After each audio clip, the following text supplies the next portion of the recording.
அனைவருக்கும் வணக்கம். நம்ம பார்க்க போகிற டாபிக் என்னன்னு பார்த்தீங்கன்னா, உங்கள் ஆழ்மனத்தில் அற்புத சக்தி. இந்த புக்கோட இன்ட்ரோவை நம்ம போன வீடியோலேயே பார்த்துருக்கோம். ஸோ நம்ம இப்போ பார்க்க போகிற டாபிக் என்னென்னா, உங்களுக்குள் இருக்கும் பொக்கிஷம். பொக்கிஷம்னு எதை சொல்லுவோம் நம்ம அப்படின்னா, பொன், வைரம், விலை உயர்ந்த பொருட்கள், இதை தாங்க பொக்கிஷம்னு சொல்லுவோம். சில பேர் என்ன சொல்லுவாங்கன்னா, அவங்களுக்கு பிடிச்ச அம்மா, அப்பா, கணவர், குழந்தைகள், அதை தான் பொக்கிஷம்னு சொல்லுவாங்க. ஸோ உங்களுக்கு எது ரொம்ப பிடிக்குதோ அதை தானே பொக்கிஷம்னு சொல்லுவாங்க. இந்த புக்கில் எதை பொக்கிஷம்னு சொல்லியிருக்காங்க அப்படின்னா, ஆழ்மனம் தாங்க. எதுக்காக ஆழ்மனசை பொக்கிஷம்னு சொல்லியிருக்காங்கன்னா, நம்ம ஆழ்மனசு நம்ம கேட்குறதெல்லாம் கொடுக்குங்க, நம்ம நினைக்கிறதெல்லாம் நடத்தி கொடுக்கும். அப்போ அது பொக்கிஷம் தானே. என்ன சொல்கிறீங்க, எப்படி அது எல்லாத்தையும் செய்யும்? கண்டிப்பாங்க. நீங்கள் ஆழ்மனசில் என்ன நினைக்கிறீங்களோ அதுதான் கண்டிப்பாக நடக்கும். ஸோ நம்ம நினச்சதெல்லாம் நடந்தால் அது ரொம்ப பெரிய பொக்கிஷம் தானே. இந்த ஆழ்மனசு ஒவ்வொருத்தவங்களுக்குள்ளேயும் இருக்கும். அது ஒரு பெரிய ஞானத்தோட, ஒரு பெரிய எனர்ஜெட்டிக்கோட இருக்கும். சரி, இப்போ இந்த ஆழ்மனசு இருக்குன்னு சொல்லிட்டோம், நினச்சதை நடக்கும்னு சொல்லிட்டோம். அப்போ நம்ம நினைக்கிறது, நம்ம செய்கிறதெல்லாம் எப்படி இருக்கணும்னு பார்த்தீங்கன்னா, நம்பிக்கை, நல்ல எண்ணம், நற்செயலாக இருக்கணும். நம்பிக்கைன்னு எடுத்துட்டோன்னா, ஒரு மனிதன் வெற்றி, தோல்வி இது ரெண்டையும் வச்சு தான் செயல் செய்வான். ஸோ வெற்றி பெறுபவனோட நம்பிக்கை உயர்ந்ததாக இருக்கும். ஸோ அவனோட நம்பிக்கை இல்லை அப்படின்னா அவன் தோல்வியை அடைவான். எக்ஸாம்பிளுக்கு, ஒரு கம்பெனிக்கு இன்டர்வியூ போகிறாங்க அப்படின்னா, அந்த இன்டர்வியூவில் ஜெயிக்கணும் அப்படின்னு அவன் நம்பிக்கை வச்சுருந்தானா கண்டிப்பாக ஜெயிப்பான்.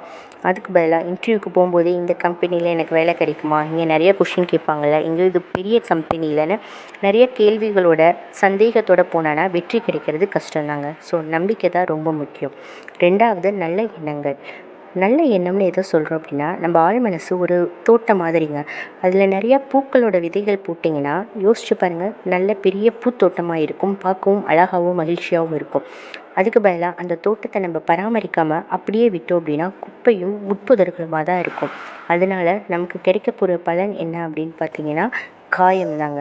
ஸோ நம்மளோட மனசும் அப்படி தான், நல்ல எண்ணங்களாக இருப்போம். ஸோ மற்றவங்களுக்கு கெடுதல் நினைக்காம நம்மளும் நிம்மதியாக சந்தோஷமாக இருந்தால் வாழ்க்கை சந்தோஷமாக இருக்குங்க.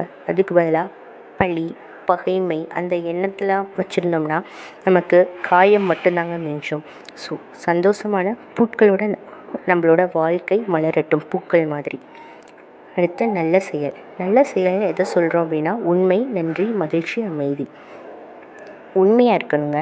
அது ரொம்ப கஷ்டம். ஏன்னா நம்மளால் ஒரு மணி நேரம் கூட போய் பேசாமல் இருக்க முடியாது. ஃபார் எக்ஸாம்பிளுக்கு, ஒருத்தவங்க காஃபி குடிக்க வரையான்னு கேட்டாங்கன்னா, இல்லை நான் ரொம்ப பிஸியாக இருக்கேன், நான் வரல அப்படின்னு சொல்லுவோம். அது கூட ஒரு பொய் தாங்க. இது மாதிரி நம்ம 1 மணி நேரத்துக்கே நிறைய பொய்கள் பேசுகிறோம். அது நம்ம வாழ்க்கையில் சகஜமாயிடுச்சு. அதை நம்ம அவாய்ட் பண்ணணும். ரெண்டாவது, நன்றி. நன்றின்றது பார்த்திங்கன்னா ரொம்ப ரொம்ப ரொம்ப முக்கியமான விஷயம். நம்ம காலையில் எந்திரிச்சதுலேருந்து நைட்டு தூங்க போகிற வரைக்கும் நன்றி கண்டிப்பாக சொல்லணும். எந்திரிக்கும் போது கடவுளுக்கு நன்றி, காலையில் அம்மா அப்பாவுக்கு தேங்க்ஸு, சாப்பாடு செஞ்சு கொடுக்குறவங்களுக்கு தேங்க்ஸு, வீட்டிலேருந்து கிளம்புறோமா, ஆஃபீஸ்க்கு வந்தவொடனே ஒரு சிஸ்டம் முன்னாடி உட்காராமா, அந்த சிஸ்டம்க்கு ஒரு தேங்க்ஸ். ஏன்னா நம்ம மோஸ்ட்லி நம்மளோட சிஸ்டமோட தான் டைம் ரொம்ப ஸ்பெண்ட் பண்ணுறோம். அது கூட உயிர் இருக்குங்க. ஸோ இது மாதிரி நன்றியை நம்ம நிறையா வகையில் வெளிப்படுத்தலாம். மகிழ்ச்சி. எப்போவுமே சந்தோஷமாக சிரிச்சுக்கிட்டே இருக்கணும். எதற்காகவும் மனம் தளரக்கூடாது. சிரித்த முகத்தோடு இருங்க. அமைதி. யாராவது உங்களை திட்டுறாங்களா, உங்கள் மேலே தப்பே இல்லையா, உங்கள்கிட்ட கோபப்படுறாங்களா, அமைதியான ஸ்மைலை மட்டும் அவங்களுக்கு பதிலாக கொடுங்க. நீங்கள் யார்கிட்டையும் ஆர்கியூ பண்ணியோ கத்தியோ நீங்கள் நல்லவங்கன்றதை ப்ரூவ் பண்ண வேண்டிய அவசியம் இல்லை. நீங்கள் நல்லவங்கன்னு உங்கள் மனசுக்கு தெரிஞ்சால் போதும், அது உங்களை வெற்றி பாதையில் கூட்டிகிட்டு போகும். உங்கள் எண்ணங்களை மாற்றுவதன் மூலம் உங்கள் விதியை மாற்ற முடியும்.